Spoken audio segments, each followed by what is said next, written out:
is up, y'all? It is me, Tasha C, and welcome to the Tasha C Show podcast. Shout out to my YouTube and podcast fam. You part of my podcast fam, and or you're liking what you're listening to.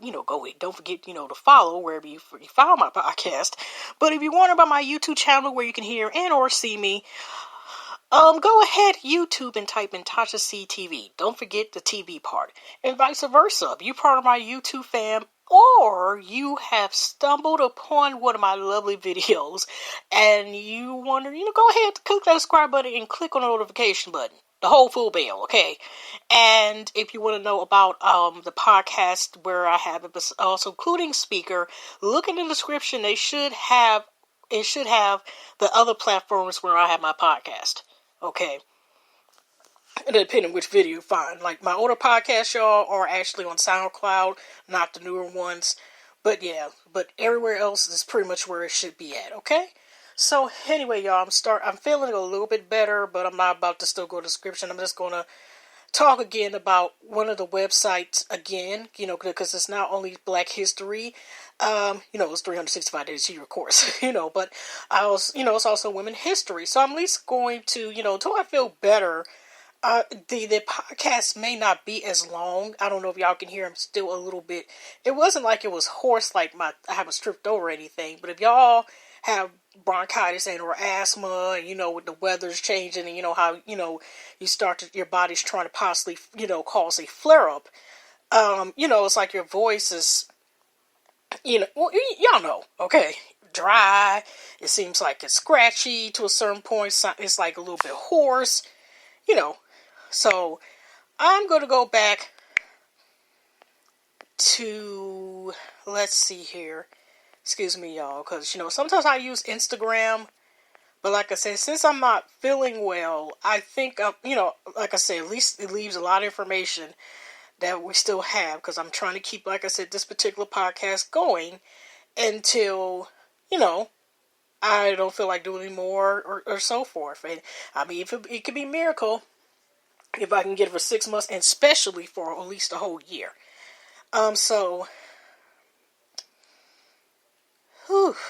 Okay.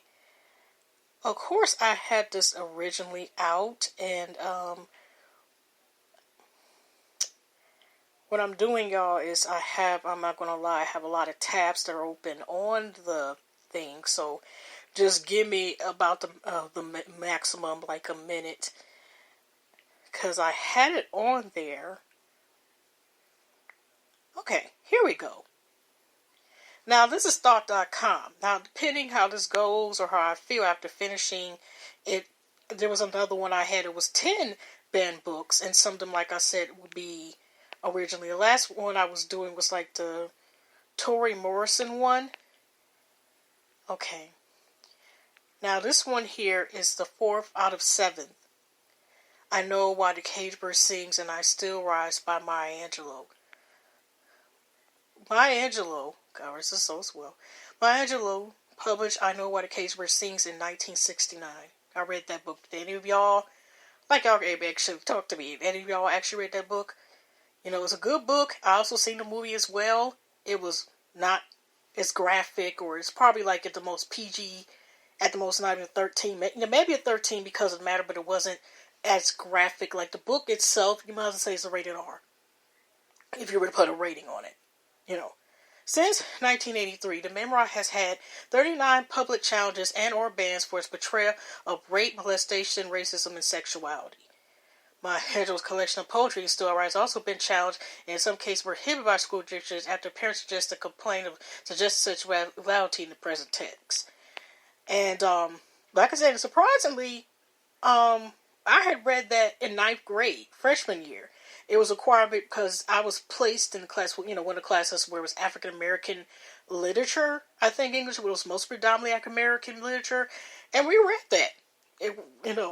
So it was interesting to find about these bans, and I went to the school in high school in late 90, that's so forth. So it's interesting to find out that these books were banned, and all these books that I just mentioned, if y'all listened to the 10-minute podcast yesterday, all of these authors, and at least one of the books, if there's multiple ones setting, have been read when I went to high school. I went to Cass, so it's interesting that these books were banned, but yet all these books somewhere either I was reading them in the class, we were reading them in, or my other classmates, other ones, they were also reading one or any of these books. So it's interesting. A couple of them I didn't read until I got older. So interesting, y'all. Have y'all ever read any of these books that are banned, that also are African American, or just read any books that happen to be banned, period? Okay, 3 out of the 7 banned books is Ralph Ellison's Invisible Man. Ralph Ellison's Invisible Man chronicles the life of an African American man who migrates to New York City from the South. In the novel, protagonist feels alienated as a result of racism in society. Like Richard Wright's Native Son, now I didn't read that one, but that was another book also people read. Ellison novels received great acclaim, including a National Book Award. The novel has been banned by school boards as recently as last year, as board members in Randolph County and NC, North Carolina, argued the book held no literary value. Okay, whatever, y'all. Now, here's 2 out of the 7th book is, again, Richard Wright. I noticed a pattern that some of the same authors were banned for multiple books. Now, I don't know nobody has read, like, Maya Angelou's poetic book of poems, but, of course, I read, like, her, like, Phenomenal Woman. But it's interesting, it was some of the same authors targeted for multiple books. Just a thought. Native Son by Richard Wright.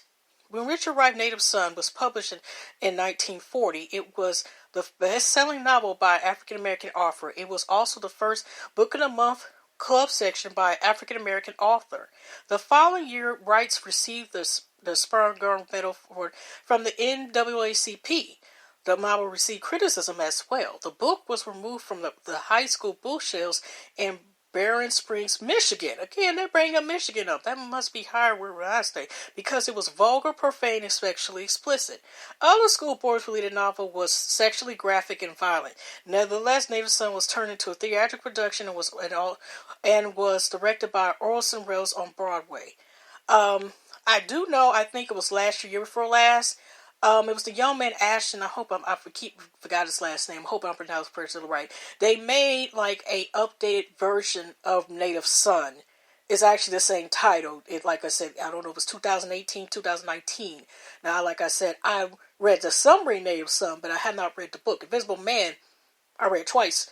But y'all, if y'all want to see somewhat of a movie version of it, like I said, that the young man who played, like a RZA, if y'all watched it, Wu-Tang's American series, the American Dream series, season 1, he plays with RZA, Wu-Tang, their legendary rap group still, okay, and also as individuals, but he also played, his breakout role was in the movie Moonlight, as he played the teen character of the boy, starting as a boy and a young older child, adolescence, and then later on, kind of like the shortest scene, the last section, as I forgot, it was Travis, I forgot what his name is, but yes, so if you want to see a movie version of it, they have it. I have not seen it yet, but I'm just making a suggestion.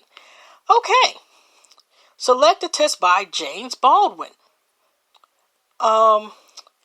Before I get into this, y'all, I don't want to say because I know it's going to be sad, but of course, I don't know if it's with multiple movies, but I do know A Billy Street Could Talk, of course we know, was made into a motion picture, and I think it came out last year, which Regina King, I think, didn't she win an award for her performance in that movie?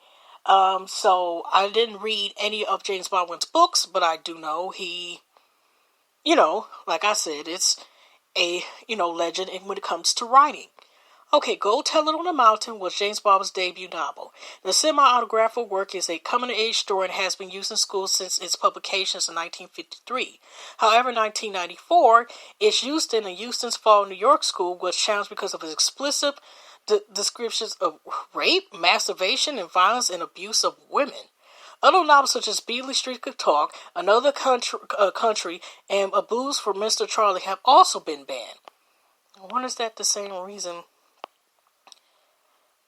Oh, and that was 1 out of 7. I actually read the whole thing. So this was updated by Phelan Lewis on the Flotcom site, which was updated November the 2nd, 2017. So, I finished that one. Okay, on that note, what I'm going to do is I'm going to look again, since I'm finished with this one, and, click that out. And, originally, I had found, what is ncac.org.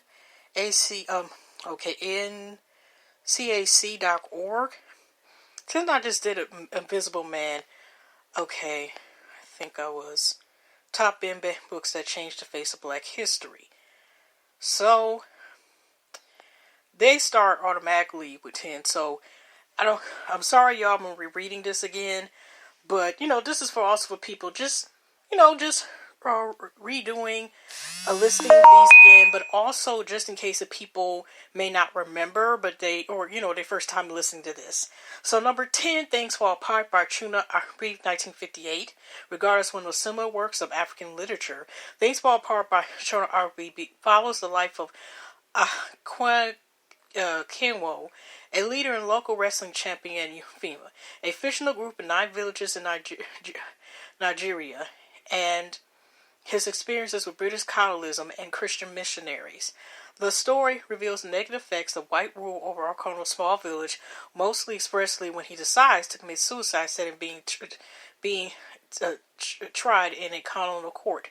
Studied widely in Africa, Europe, and North America, Thanks for All Part has nonetheless received criticism for its portrayal of colonialism and its consequences, and has been reportedly banned in Malaysia and Nigeria. In 2012, it made the list of works that were challenged in Texas schools. Okay. A Lesson Before Dying by Ernest J. Gaines, 1993. Trigger warning: this book may lead to intellectual growth and emotional development. A Lesson Before Dying by Ernest J. Gaines is a highly acclaimed work of American fiction that addresses themes of racism and racial identity in rural 1940s Louisiana community. In 2008, NCAC was prompted to send a letter to Huntsville schools in Alabama after 2 parents objected to sexual references and profanity in the book. Ultimately, the school board voted to make the book optional reading on the 9th graders' summer reading list. Inherently a story of friendship and resilience and hope, Gaines undoubtedly deserve praise for creating a world where compassion for a people and their struggle reigns paramount to hatred and injustice. Perhaps we can learn a thing or two from him. So, some of these books may be repeated, but I'm just going to go ahead and do Beloved, and that's going to be my last one for the night. Like I said, yeah. Darn it, I'm almost at the time I'm usually at anyway. I'll just finish it off. Well, like I said, and instead of cutting off right now, let me just finish number 8 on this particular band list. Tomorrow, I'm just going to probably finish this list, but I'm just going to say the names, like the last couple of books that was on this particular list, but not, read the entry of the paragraphs for description of the books. Okay, Beloved by Toni Morrison, 1987. Contrary to the title of Toni Morrison's Publisher's Prize-winning novel, Beloved is not loved by all. It follows the life of a 19th century Kentucky woman who kills her daughter rather than allowing her to endure the horrors of slavery, and the psychological consequences her family endures because of her decision. Wrought with complicated themes of slavery, identity, community, Beloved is a popular choice for English teachers across the country. However, in 2007, NCAC sent a letter to Jefferson County Public Schools in Kentucky after they removed the book from advanced placement English classes due to the racial and sexual content. More recently, NCAC helped school board members at Gilbert Schools in Arizona find a challenge to the novel after the school district received over 100 letters from parents lamenting the book's disturbing and inappropriate content. The book was ultimately retained in the curriculum, where it is sure to become beloved by generations of students to come. On that note, y'all, I am done for the night. I'm sorry, I just kind of just listed the banned books, but after this, then I'll go back to the other information and Instagram stuff. So anyway, hugs and loves. God bless everybody. We made it to Wednesday, Hug Day, and tomorrow's Tuesday. So, I forgot, y'all. The reason it threw me off. Okay, it's still only 15 minutes. If y'all are using the speaker app, I don't know if it's the same with Anchor. If you make your own podcast, if you pause it, because I did pause for a second, it makes you think, and you go back to it. It goes back to the minutes that it should be. The best way to describe it is, it makes it seem like it's at 19 and 42 minutes when it's only almost 6 minutes or something. So say if I had it paused for 30 minutes, it's going to show it's 30 minutes even if I paused it at 1 minute. You see what I'm saying? Okay. But anyway, y'all, hugs and loves everybody. God bless. Positive energy, positive vibes. And I'll see y'all in the next one for another, I think this is volume 33 or 34 of our Kings and Queens Next Door. And see y'all in the next one. Okay, take care.